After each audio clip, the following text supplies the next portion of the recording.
the second part of a special Betfair Greyhound of the Year series, Jack Bell talks about the years following the war and his early involvement with the NCA.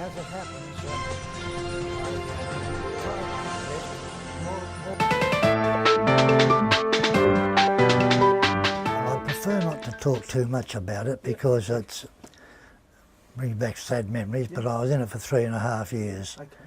A lot of my very good friends didn't come home, and that saddens me. I was lucky. I came home reasonably unscathed with just a small wound, but nothing serious. So if you don't mind, no, that's fine. 3.5 years in the army was enough for me. Yeah, that's fair enough. Trained, but I owned greyhounds and leased them and had them trained by a chap by the name of Jim Taylor, one of the leading trainers. Yes, won a lot of races, didn't win more races than I won, but fortunately to have a top class greyhound that should have won the Derby in 1969, ran second, a dog called Main Issue. He won 17 races out of about 30 starts. Went to stud eventually, but should have won the 1969 Derby. Was badly hampered and pulled a muscle, dropped a back muscle about 15-20 metres from the post and was just beaten and ran second. Wentworth Park was officially opened in 1939. Oh, was it really? Yes. As a greyhound track? As a greyhound track. That was the official opening. Yeah. I think it was May 1939. My dad, incidentally, was on the committee of the NCA prior to that. But in 1950, after the war was over, he talked me into standing for the committee and I was elected. It was virtually the only club. Was it? Yeah. Yes, it was the club. Yeah. There was a limited number of members, 100 members, limited. Eventually, political pressure instructed, I should say, the NCA to increase their membership.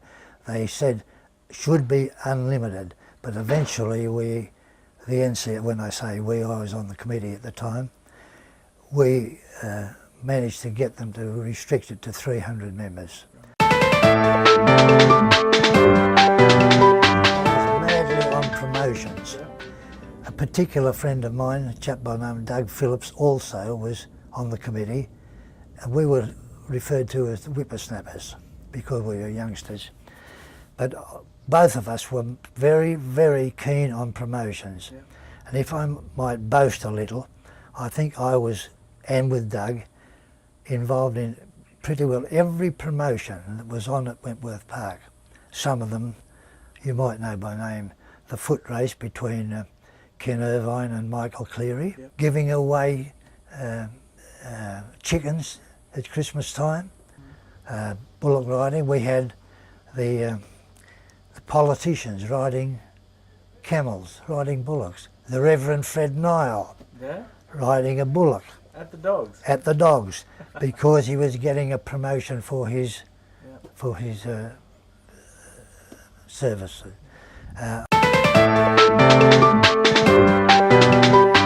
Played grade cricket for Glebe, and in 1934 was very fortunate enough to represent New South Wales, but only because the test players were away on test duties and I got a pick. I think that was the reason. I didn't do much good, but I did represent you for New South Wales. So, and selected youngsters were invited down to go down to his studio, down to Mick Simmons, and I was invited down one day and met Mr. Bradman, and he gave me a few tips. Not that they did me any good, but you know, I met him, and I could say, Mr. Bradman, I met